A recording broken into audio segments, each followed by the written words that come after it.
Okay, we're gonna try this anyway.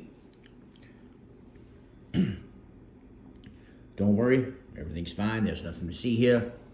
Just like Leslie Nielsen said in the famous movie Airplane, there is nothing to see here. Because if I can't see it, don't worry. Trust me, everything in my life is about to be perfect. Well, maybe. So I was just thinking, I am inspired. It is about 4 o'clock on Thursday. I have 3 days to go until I get to go back to work. Period. I got everything I need to be ready to go back on Sunday, as I haven't been back since December 7th. And I'm really, really excited. But it got me thinking. I've had some interesting manic conversations with people that just make my heart hurt with just love and joy. And I'm not trying to sound like a goddamn televangelist. I'm just a blind guy who's high and is a fucking manic as hell. That's all I am. But I got to thinking about, being my age and everything. I know whoever listens to these bullshit things, they probably know that I get nostalgic a lot about my age and the 80s and the 90s and Garden City and everything. And I just do, because to me, where it started is the most important. Everybody's always worried about where it ends.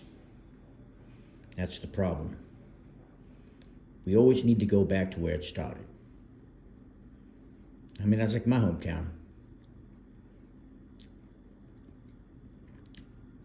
You see people who you think, what the fuck are they doing?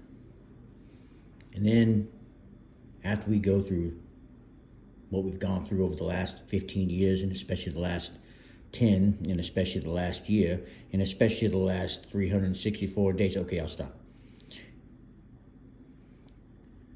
We've lost humanity. We've lost the power to care about the why. We don't care about the steak. We don't care about the steak. We just care about the sizzle. And that's what I'm trying to get back, because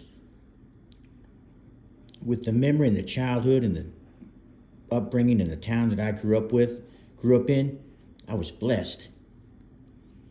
And I remember I was feeling inspired a second ago, and I wanted to talk about a fella.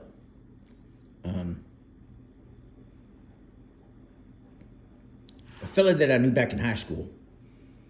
And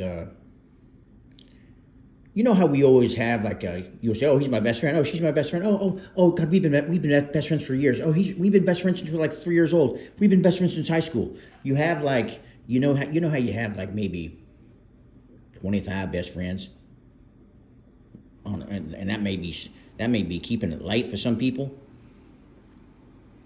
Well, I always valued my friends, and I've had some great best friends. Some in California, some in the Navy, some in Dallas, some in Garden City, some in Kansas City, some in Shawnee, some all over. Lifelong friends.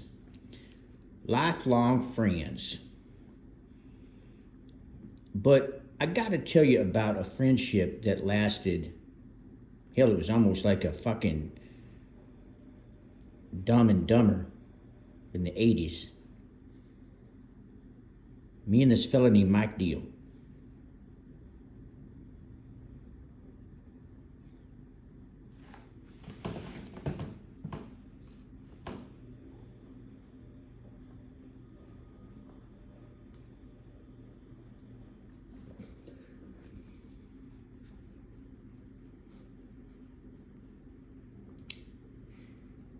I met Mike.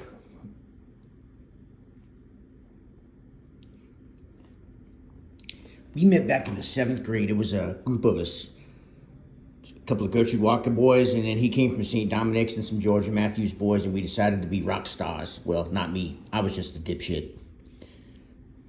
But Mike was always seventh grade year kind of put me off because he always wanted to be the alpha dog. And it kind of put me off because at the time, being a badass sixth grader, until I realized that I'd shot my load in the sixth grade, I wanted to be the alpha. So we kind of clashed a little bit the first couple of years. But we remained friends through Jeff Jones and Aaron Heiser and all those guys. But then, like a sophomore year, I don't know, something happened. And we were inseparable for like a fucking year and a half. And, you know, high school goes on. We all get bigger friend groups. We all become friends. We're all groups of friends. We're all friends of friends. And Mike and I always stayed friends. Always stayed friends. Up until about 2003. I went to go see him. I was living in San Diego when I came back to visit my parents in Wichita, and took my dad's truck and went to Garden City and spent some time with him and Eric and some other people. It was a weird night. One of the weirdest nights of my life. But I remember last thing I ever said to him was something about, I'll just tell you, all I said was, tell Jamie it wasn't my fault, it was your fault.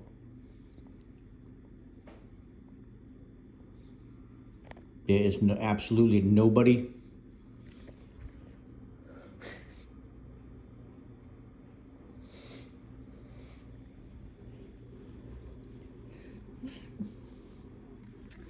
that will ever know what that means, except he and I.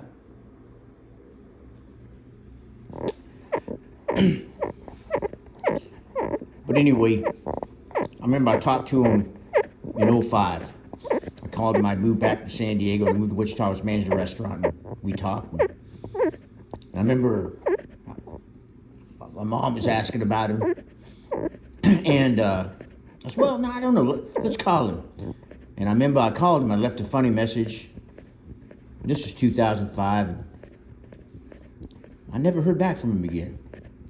And I tried to keep up with him. And he got divorced and got remarried to a nice lady. Happy, they looked happy. I didn't know a lot about it because I hadn't talked to him in a while. But he passed back in 2018. And that's a hard day for me because that's one of the days that I have to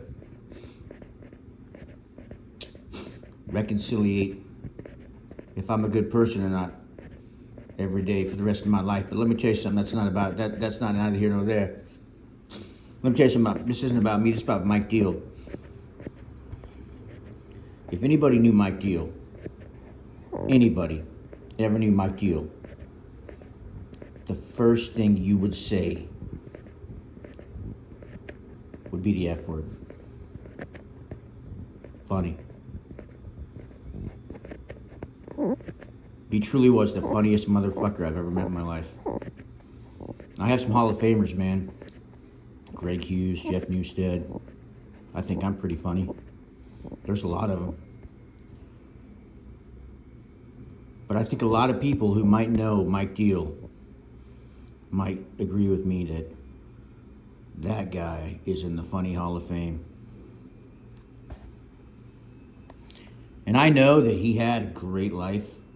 He ended up working a great job out there at Sunflower, being married to, I'll go ahead and not say her name, but out of respect, but he was happy, it seemed like.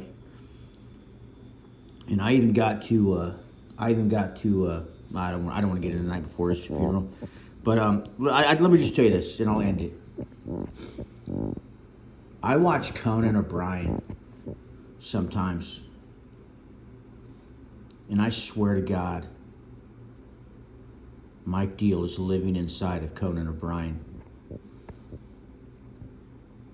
If anybody watches this and knows what I'm talking about, they can agree. So for humanity lesson for today, anybody who listens to this and remembers Mike Deal, just stop and think how funny he was. And if there's any other time that he did something to make you fucking laugh, because he made me laugh my entire fucking life. And I miss him.